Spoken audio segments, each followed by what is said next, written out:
I rose from Clara's bed as she held out a new contract for me. Her voice was as crisp as the morning air. "Even though I'm engaged, you'll continue as my chief assistant." I paused for a moment, studying her flawlessly beautiful face, before shaking my head and refusing her offer. No. In that single moment of absolute clarity, it all became real. This was it. This was the part of the story where the devoted childhood friend inevitably loses to the exciting newcomer. Clara, a woman who had kept every man at arm's length except for me, was about to find her supposed true love. I had stood faithfully by her side for an entire decade, but I knew with a chilling certainty that if I didn't step away right now, my story would end with me dying in some kind of tragic, orchestrated accident. The early morning light was pouring into the room, illuminating the chaos of the bedsheets and the intimate scent that still lingered in the air. A dull throb pulsed in my temples, a faint reminder of the night before. But there was Clara, already dressed in an impeccable, elegant black suit that amplified her usual aura of aloofness and authority. It was as if the passionate woman I had held just hours ago was nothing more than a fleeting dream. Then she spoke, and the words felt like a scene replaying itself.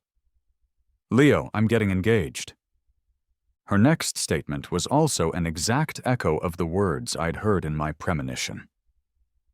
"Don't worry," she said, her tone dismissive.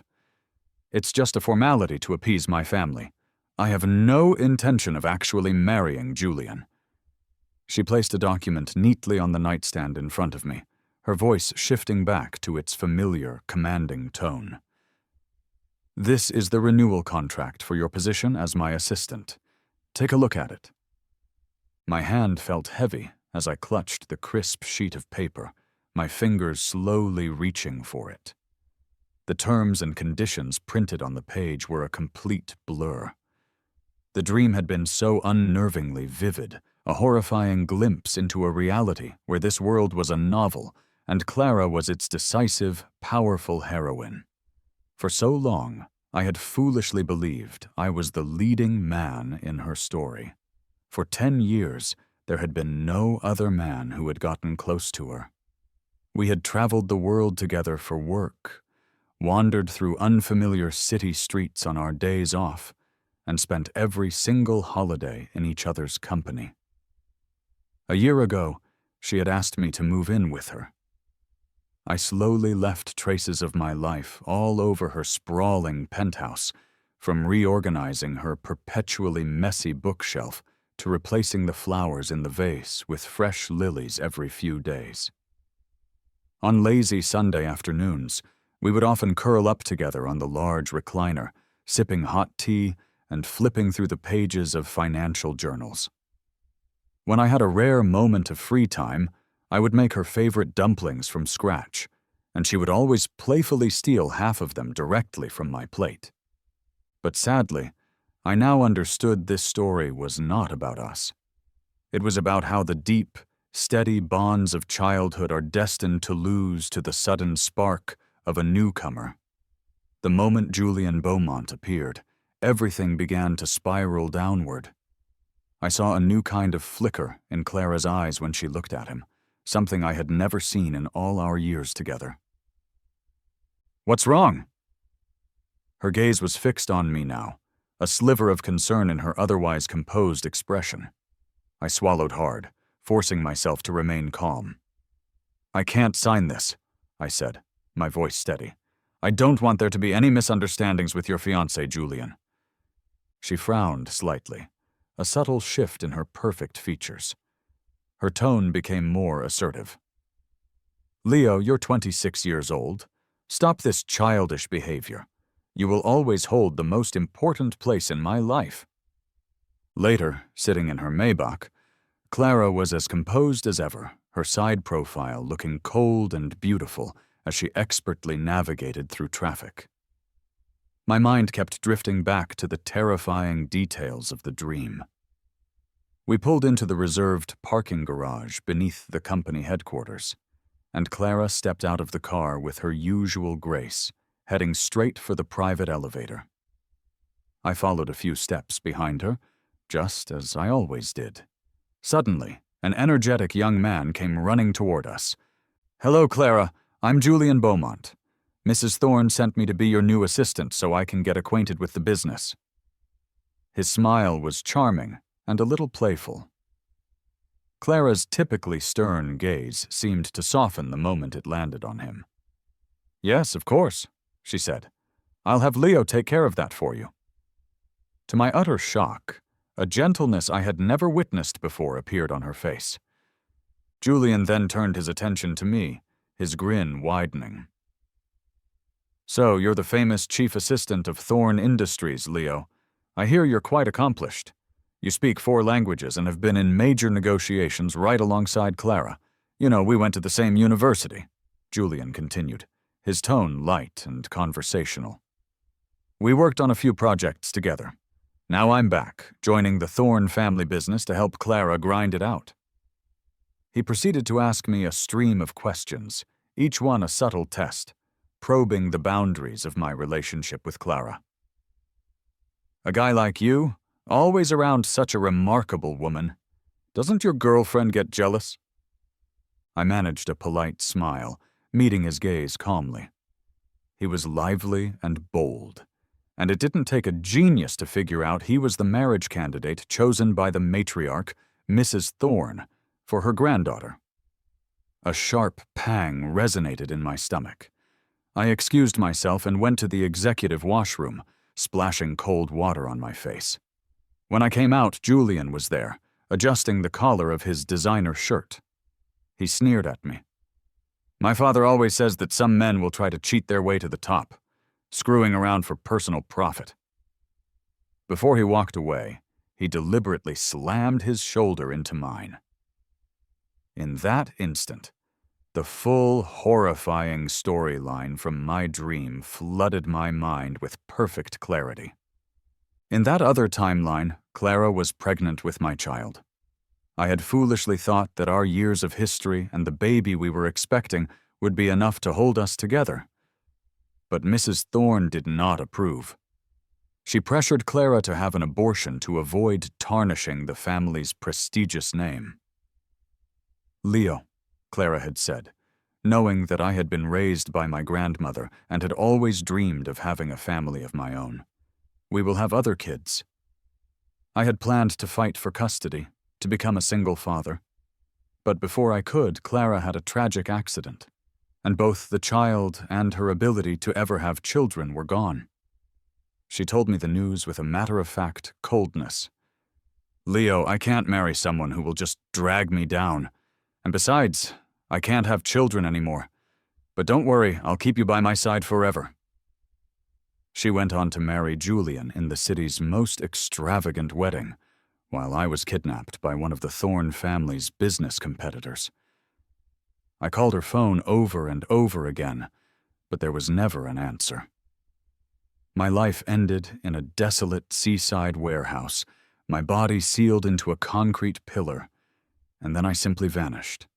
Dragging my thoughts back to the present, I walked to the president's office and told Clara in a weak voice, "I'm not feeling well. I'd like to go see a doctor." She was massaging her temples, her voice sharp and cold. "Forget it. Julian wants to learn more about the assistant's duties today, so you need to stay and train him. Also, he mentioned wanting to try that trendy milk tea from the shop in North City, so go and get it for him." "Clara, you're the best," Julian's voice chirped as he affectionately wrapped an arm around her shoulders. In just half a day, their body language had become alarmingly intimate. He looked over at me, a clear hint of arrogance in his eyes. As the CEO's personal assistant, I hadn't been asked to run menial errands myself in years. This breaking of the rules was the very beginning of her favoritism. I clenched the corner of my shirt, my voice grim as I spoke. "Clara, if I remember correctly, the renewal contract for my position officially ends in 7 days. After 5 years with Thorne Industries, My accrued overtime must be worth at least a month's vacation. I have been swamped with this merger case for the last 3 months.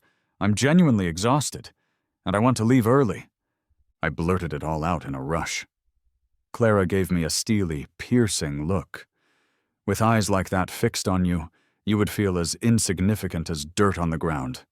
The very first time our eyes had locked all those years ago, I fell for her completely. But how could someone who felt that initial spark be satisfied with just being a friend? Clara's tone grew even colder.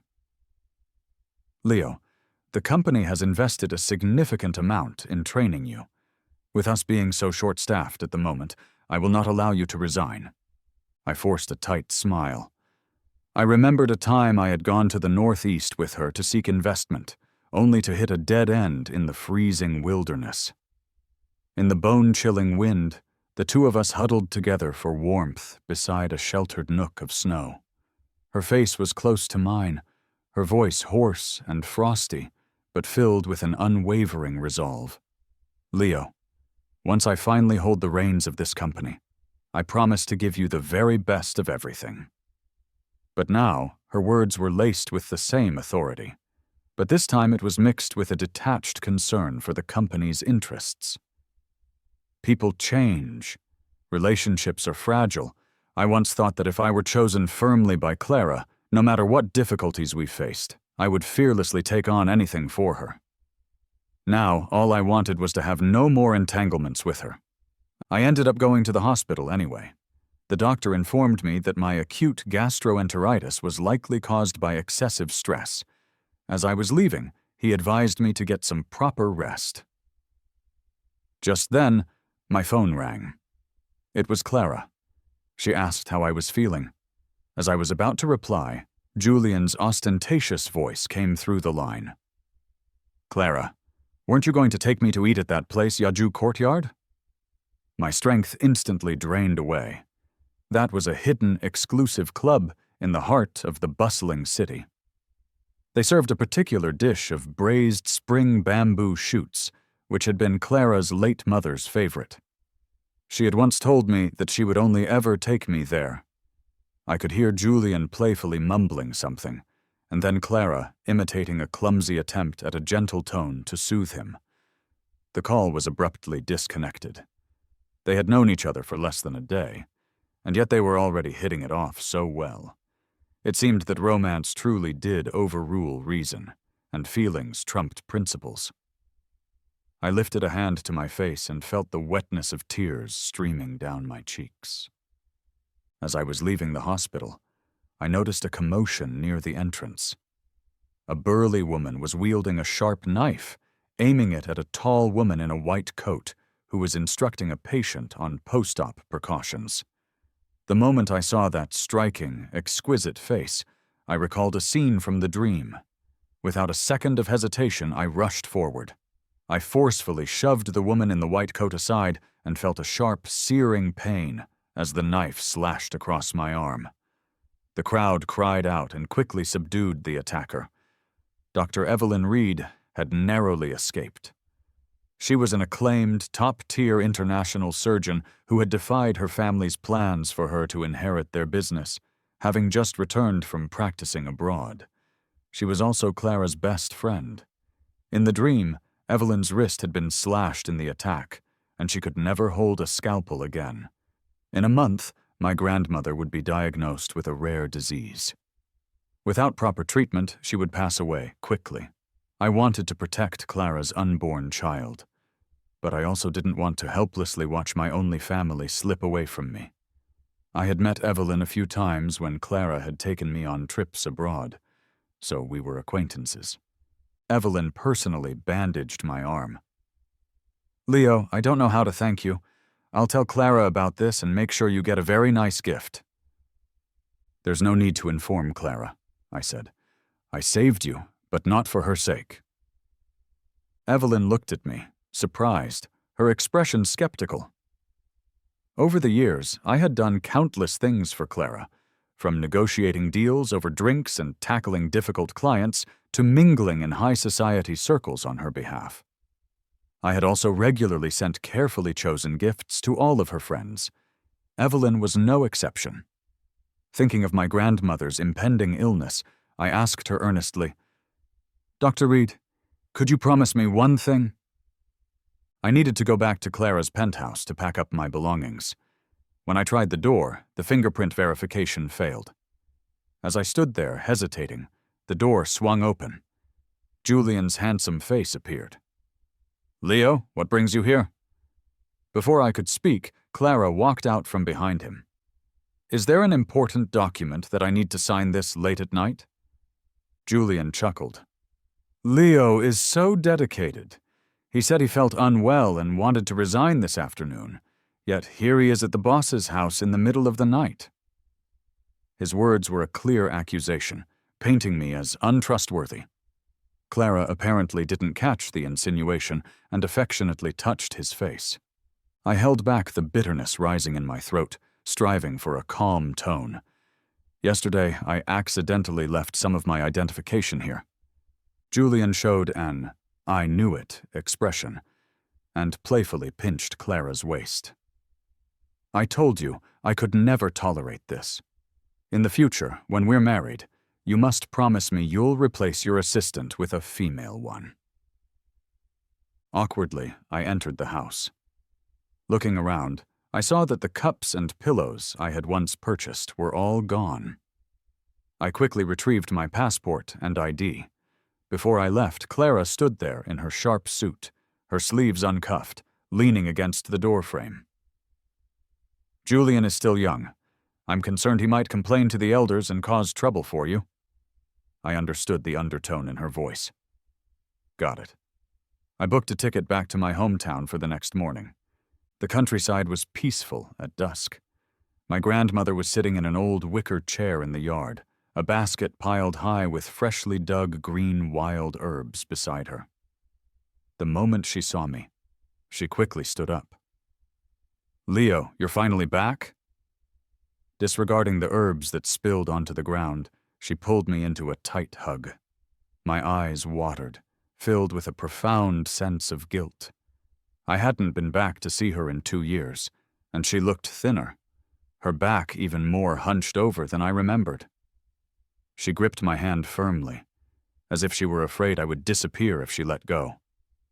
I had lost my parents at a young age, and my grandma had single-handedly raised me. She walked into the kitchen, slowly started a fire in the old stove to cook, and asked, "Leo, are you worn out from being out there in the world? Granny's going to make you your favorite shepherd's purse dumplings." Memories came rushing back. Clara had shown up in our small town when I was 16. Her father, a rich kid from a prestigious family, had fallen for a poor girl, a union Mrs. Thorne was vehemently against. After getting pregnant, Clara's mom had run away in secret.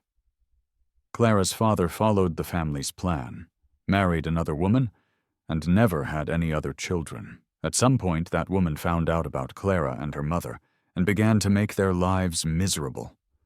When Clara's mom brought her back to the town where she had grown up, she wasn't mentally well. Clara moved in next door to us. Even when she was wearing old, worn-out skirts, she couldn't hide how beautiful she was. My granny, being the kind soul she is, saw Clara's mom lost in her own world, making food that often turned to mush, and invited them over for dumplings.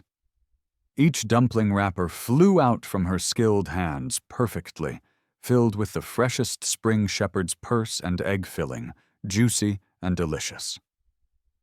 Clara ate half a pot by herself. Granny, worried she would overeat, had me take her for a walk around the town. Since then, Clara and her mom became regulars at our house. When Clara's mom was having a lucid day, she would give Granny money and food and hold my hand, asking me to chat more with Clara, who was so quiet. She would wear dark, outdated clothes, her hair flowing in the breeze, and it was usually just my voice filling the silence along the way. We both ended up getting into the same college. That year, Clara's mom passed away, leaving me as the only one by her side. In our senior year of college, a Rolls-Royce showed up on campus. Clara's father had finally found out that his wife had been tormenting Clara and her mom all those years. While arguing on the road one day, they got into a car crash, and both of them died. As the sole remaining heir to the Thorne family, Mrs. Thorne put Clara in charge of the company. This girl, who had drifted from place to place her whole life, didn't waste the opportunity.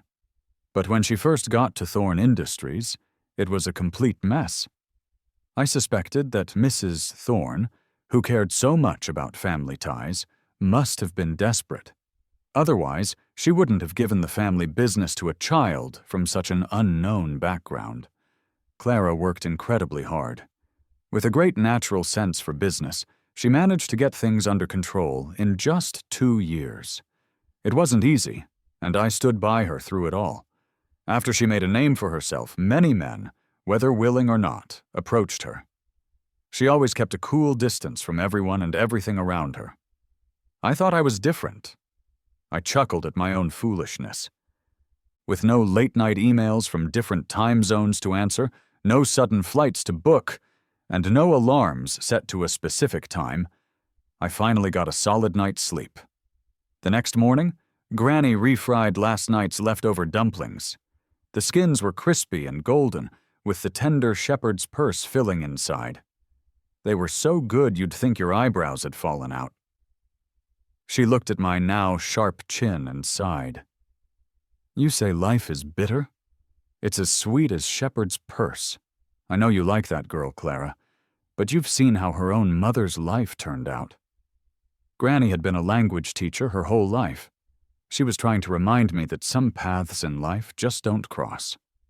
But back then, I felt that Clara treated me well. She gave me her secondary credit card, had a private jet ready for me at all times, gifted me expensive watches on holidays, and never forgot to get me new clothes each season. Being by her side felt more important than any official status, so I turned down every other person who showed interest in me. I was willing to stay without a title, just to be with Clara.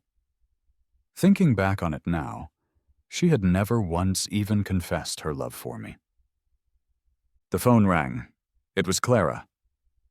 "Why didn't you come to the office?" "I've already told you I want to quit." "Leo, I did not agree to that." When I remained silent, she softened her tone. "You're tired. I'll give you a week off. You can renew the contract when you come back in 7 days." It was a rule set by Mrs. Thorne, and Clara had never made an exception for me. I knew she was determined to get what she wanted, so I just said, "We'll see." And then I hung up. I turned off my phone. I had never ignored Clara's calls before. She was like a goddess from another world, impossible to resist.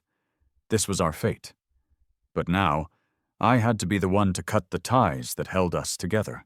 I wanted to take Granny to the city for a checkup.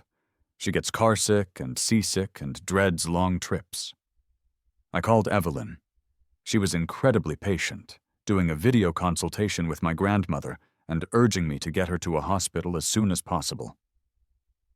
Granny gently tapped my hand. "This old ailment of mine only flares up when I leave home. Let's not waste money in a city where we don't know anyone." I was frantic. "I've got money, Granny. No matter what the illness is, I'll get you cured."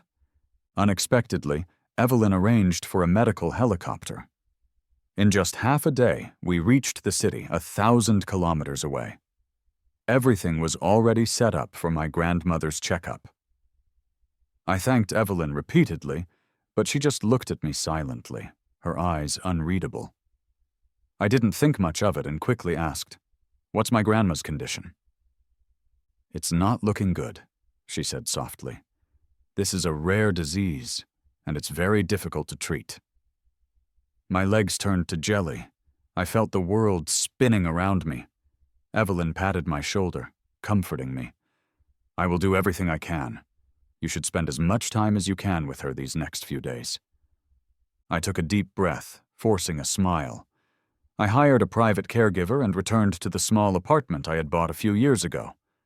A familiar figure was standing at the door. Clara looked at me, her eyes heavy. "What is going on? You're not answering your phone or any of my messages." I was surprised. Evelyn and Clara were close friends, yet she hadn't told her about my grandmother's situation. "I'm not going back," I said firmly. "Didn't you clear everything of mine out from your home?" "Leo, I told you, Julian is just childish. He's the heir of the Beaumont family, and our families have a major deal to work on together. I just didn't want him to get the wrong idea. I will say it again. No matter what my status is, you are the only one in my heart." The woman standing in front of me was like a resolute fir tree in the snow. She was proud and icy. I used to think I understood her. When she was young, her father's first wife wouldn't leave her alone, forcing her to live a life of constant turmoil. She learned early on to weigh the pros and cons of every situation. I accepted her dark and calculating nature. I gave her my genuine, unguarded heart. But she was still trying to hold me back, even after everything had changed, refusing to let me leave. "Clara, you should know that I've liked you," I said, my voice calm. "For a whole 10 years, not just 10 months or 10 days. So, isn't everything that I can give you enough?" With an even voice, I asked her, "Do you think someone who likes you this much can stand by and watch you marry another man?" Clara left. Her pride wouldn't let her bow down. I stayed at the hospital. Evelyn quickly arranged for my grandmother's surgery. Everything went well thanks to the timely treatment. Filled with gratitude, I brought a gift to Evelyn's office. It was a minimalistic space, dimly lit.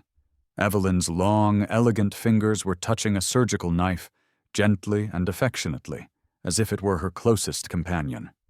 I was startled. "Evelyn, why don't you turn on the light?" She looked at me with deep, knowing eyes, and suddenly asked, "Leo, do you believe in reincarnation?" My heart skipped a beat. I opened my mouth instinctively, but no words came out. Evelyn seemed to be trapped in her memories, her voice carrying a sense of profound weariness. "In my last life, those troublemakers severed the tendons in my wrists. My life and my career were completely destroyed." Her tone softened, and her gaze toward me was full of gratitude. "But in this life, your appearance changed my destiny entirely." In Evelyn's mournful yet steady voice, I heard a story I could never have learned from my dreams. Though born into immense wealth, she had not been happy.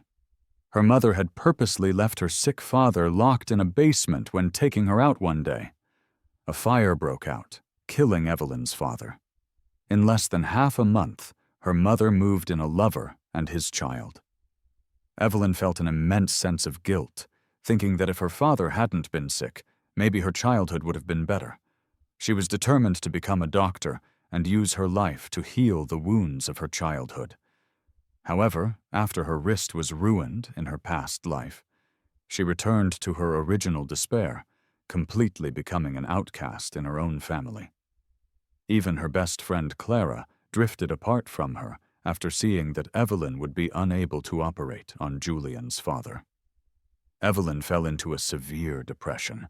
Clara simply watched as Evelyn's mother forced her from the top of a skyscraper. "Coming back to this life," she continued, "I found that my wrists were perfectly fine. You changed my life, Leo. So, do you want to change yours?" She was reborn. She must have seen my tragic end in our last life.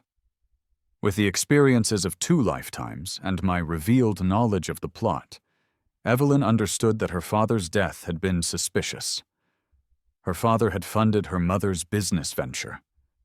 In the end, he died under mysterious circumstances, with her mother claiming he had gone crazy and accidentally caused a fire.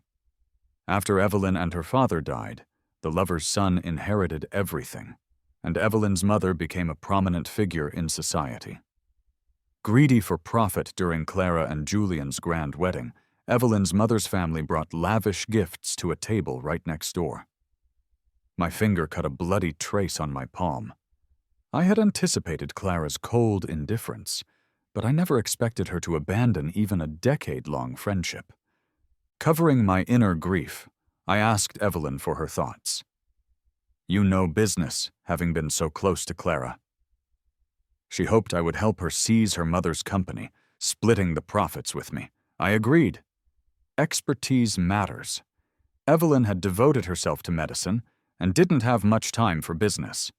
I had handled many major deals while working with Clara. Evelyn managed to get a small company from her mother. Her mom initially disagreed, but I argued persuasively. Who can guarantee they will never fall ill? She understood. With a famous international doctor as a daughter, the business would surely thrive. Before taking over the Reed Corporation, I planned to cut all ties with Clara. I had to act decisively. I invited Clara for a talk and asked her directly whether she planned to abort our child to marry into the Beaumont family. She admitted it with a cold demeanor, as if she were discussing something completely impersonal. Leo, this child can't stay. It will ruin my plans. My heart shattered. Some pain shouldn't have to be borne alone. Watching her walk away indifferently, I texted her. Would someone who breaks a sincere heart go to hell? Evelyn quickly replied, yes. She seemed to sense my situation and added, stop calling me Dr. Reed. Call me Evelyn. I replied, then you can call me Leo, not just my last name. Sharing secrets certainly speeds up a friendship. At a business event, we appeared arm in arm. Many people approached Evelyn, eager to connect. Death is unavoidable for everyone. So who wouldn't want to know someone so skilled in medicine? Clara and Julian showed up too. Compared to my calm demeanor, Julian radiated an energy like the sun. Yet the staff around us complained about why he couldn't just enjoy being a rich boy instead of constantly hovering around. Julian had never worked a day in his life and was spoiled at home. He became a habitual mistake-maker who never learned from his errors.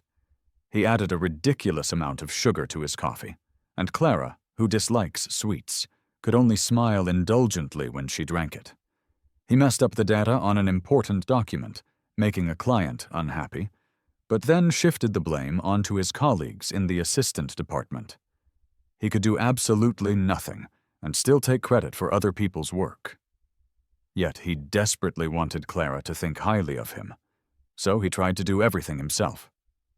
Besides being charming and handsome, he was pretty useless. But his main character vibe was strong. Clara just thought he was a big kid at heart and that making mistakes was no big deal. I thought it was ridiculous. One time, I mistakenly identified a client's companion as their spouse instead of their mistress, creating a bit of a mess. Clara cited the company policy for keeping work and personal matters separate and docked me half a month's pay. The effects of love and favoritism are so obvious. Coming out of the restroom, Julian stopped me, raising his expensive watch with a smug smile. Leo, I'm getting engaged to Clara soon. I heard you're great at your job, so you'll be handling all the arrangements for our wedding. His attitude was condescending. I coldly refused. Julian lowered his voice. We're both guys. Don't think for a second that I don't know what's on your mind. The first time I went to Clara's apartment, I saw your underwear there. Gross. Gross? Don't tell me you leave the house butt naked. He was caught off guard, furious with embarrassment. But the first time I went to her place, she changed the lock code to my birthday. She even calls me by my nickname Julian. That's what only family calls me. So what? I retorted. Leo, do you understand me? I am not allowing you to be near Clara anymore. I just chuckled. Relax. I'm not going back to the company, nor am I visiting her home again. My voice wasn't loud, but it was just loud enough for Clara, who was standing nearby, to hear. She stopped me and gently touched my face, which had grown tired. Leo, you've lost weight. Haven't you been taking care of yourself? Instinctively, I dodged her touch. Clara chuckled softly. We've known each other for so long, and this is the first time I've ever seen you upset for this long. I smirked. You said it yourself, Clara. You always said you hate rash and impulsive people, yet now you treasure one. I've already mentioned it. Marrying into the Beaumont family is for the purpose of winning the Southtown project. Is marriage just a bargaining chip to you? Why not? The kingdom we build together will be ours. Was she implying that she wanted me to be some kind of secret husband or a covert lover? Leo, you've changed. You never cared about status before. What guy wouldn't want it? But because I loved you, I was willing to wait. But compared to my life, the value of love doesn't seem that important anymore. Clara was pretty cunning. She knew that Ben from the assistant department, and I got along well, and yet she let Julian sabotage him. Leo, if you're not coming back, I have no choice but to let others take the fall for you. Did she have to push so hard? I just missed you. At that moment, I realized that my feelings for her had given her too much of a filter. I used to think her harshness stemmed from her broken past, but now I could see that it was just her true nature. The assistant, Ben, had been hand-picked by me. He was hard-working and efficient. If Clara and Julian were going to undervalue him, they had better not blame me for stealing their talent. The company I got from Evelyn's mom was a mess, and I needed my own people. Ben was thrilled. Following you, boss, means good meals without all the stress. Ben would often complain about Julian's spoiled attitude and the CEO's indulgent spoiling of him. The company was in disarray, but Clara blamed it all on us. Before, I had never made Clara worry about anything. From billion-dollar deals down to a single office screw, I handled everything. My heart was already tired. Feeling sorry for a woman is indeed the start of misfortune. As I left with Clara's top assistant, I wondered, could she and the main lead really have a perfect ending? I saw Clara again at the Southtown Project bid conference. Evelyn accompanied me but didn't even greet her former best friend. A rift had formed between them. Evelyn had seen through Clara's cold and ruthless behavior. And as for Clara, I couldn't care less. Julian was wearing the star-shaped necklace Clara had once promised to give me, looking incredibly smug. I didn't care, and naturally took the thermal mug that Evelyn handed to me. Inside was medicine for my stomach. She was a great doctor. My grandmother's hospital stay had been well taken care of by her, and she would praise Evelyn constantly. If Clara had cared at all, she wouldn't have ignored my grandmother's illness, her surgery, or her recovery. Clara cornered me in the hallway. Leo, are you really willing to give this project plan to the Reed Corporation as an offering? The space felt suffocating, and even the air was heavy. I looked at her calmly. Clara, I own 50% of this company. I have every reason to fight for it. Leo, stop it.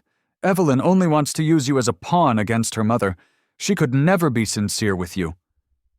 I don't care, as long as she gives me what I need.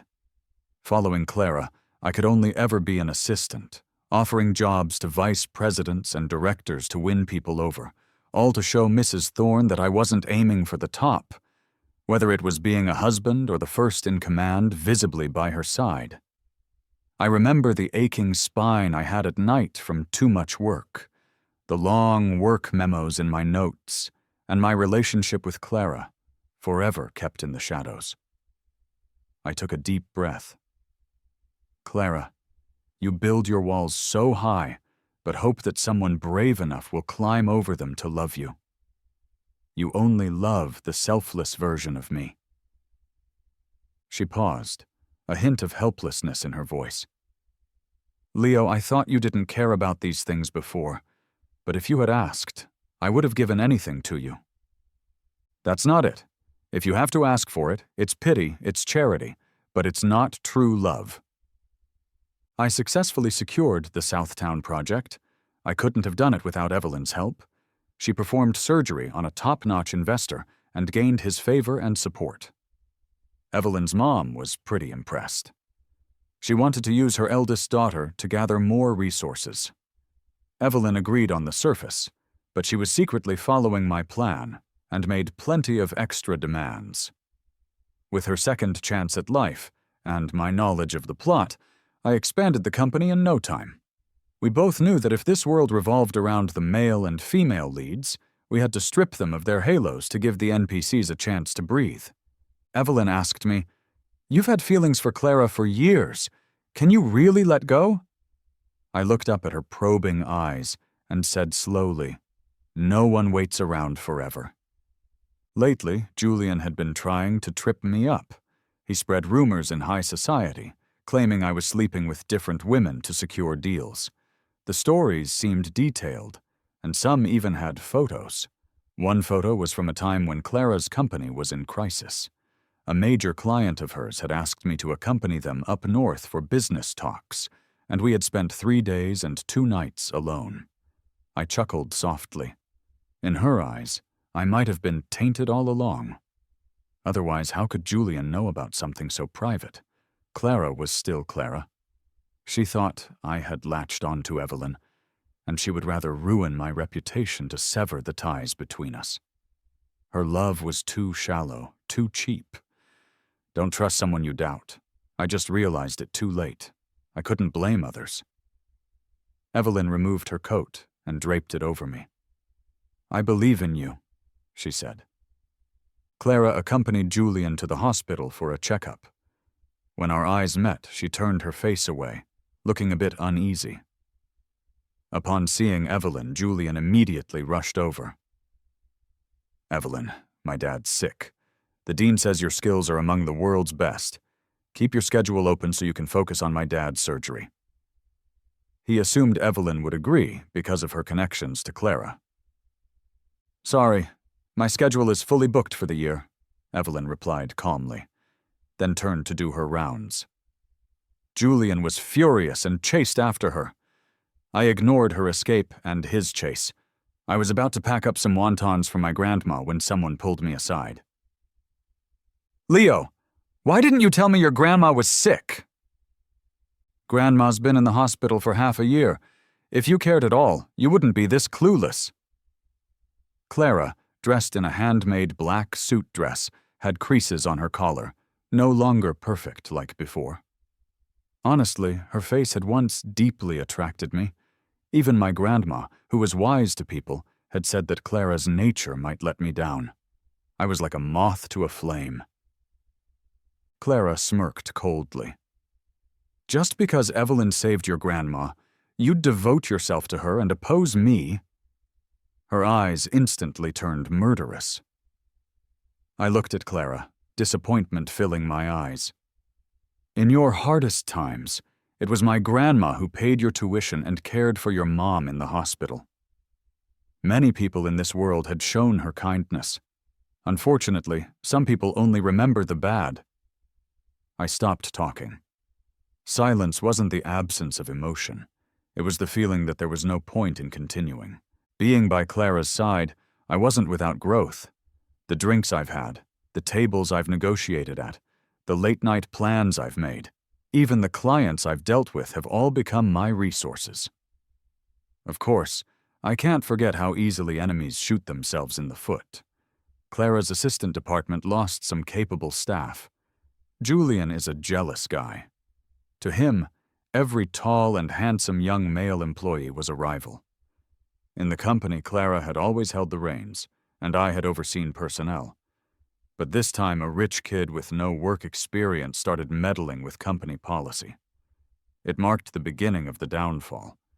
Julian accidentally leaked bidding information, causing a major project loss. Clara had him draft a contract, and a decimal error caused huge financial losses. Plus, Clara was too busy smoothing things over, clinking glasses with business moguls.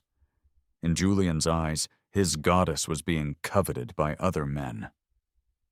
I seized the opportunity and snatched up territory from Thorne Industries, sharing the good news with Mrs. Thorne. She was livid. I felt like I had avenged the time in my dream when she had let kidnappers take me away for ransom. After all, if Thorne Industries hadn't angered someone, I wouldn't have become a scapegoat. The male and female lead's halo seemed to be fading. When Clara found me, her makeup was smudged, and she hadn't changed her suit dress in 2 days. This was not typical for the cleanliness-obsessed leading lady. "Leo, will you come back to me? Julian isn't a suitable husband. I've had the family cancel the engagement with the Beaumont family. But am I some kind of trash recycling martyr?" "Clara, ever since our unborn child was gone, it's been clear that there's no going back between us." I reminded her that she had personally said she wanted to terminate the pregnancy. She was shocked. "Leo, it was just an embryo. How dare you use that against me? Don't be ridiculous. You were set to get engaged to the Beaumont family. Mrs. Thorne would never have let that child exist." Clara was speechless. I was stating the truth. As a power-seeking decision-maker, she couldn't allow for unstable factors. Like in the dream, she wouldn't let anyone stand in her way to the top, not even her own unborn child. "Clara, from the moment you left me, I realized I'd be better off without you." "But Leo, without you, my life is miserable." Her stomach is weak, and Julian likes spicy food. Accommodating his tastes had led to her developing stomach cancer. She said, "I really miss the days when you took care of everything for me." Clara's beautiful face, for the first time, showed regret, remorse, and discontent. But to me it no longer mattered. Clara's career faced a downfall. Her health was failing. Julian seemed to be truly in love with her, wanting to mend their relationship despite his family's opposition. But with his own father falling ill, he was too preoccupied. Evelyn never agreed to operate on him. Not long after, Julian's father passed away. Julian's mother, who had built the family's wealth, brought her illegitimate child into the house. I sighed softly. No wonder the Beaumont family had raised their son to be so lazy and clueless. If Julian wasn't the main character of this story, he would have been toast by now. He was not happy and stormed off to the Thorne estate to make a scene. Mrs. Thorne was already bedridden. She was furious when she learned that he had ruined several big projects for Thorne Industries. When the troublemaker showed up at her door, she came out in her wheelchair to scold him. No one knows what exactly went down between them. Julian lost control and pushed the old lady down from the second-floor balcony. She died instantly. The police came and took him in for questioning. After the funeral, Clara came to find me. "Leo, I had a really long dream. For the sake of family ties, I gave up on you and our kid, which led to your tragic death." The sudden dream had made everything clear to her. "If I hadn't met Julian, could I have ended up with you?" "No way. For the past 10 years, you had plenty of chances to speak up. But you knew deep down that your husband had to be someone who could maximize your value." "Leo, you have every right to hate me, but I still love you. Can you give me a chance to make it up to you?"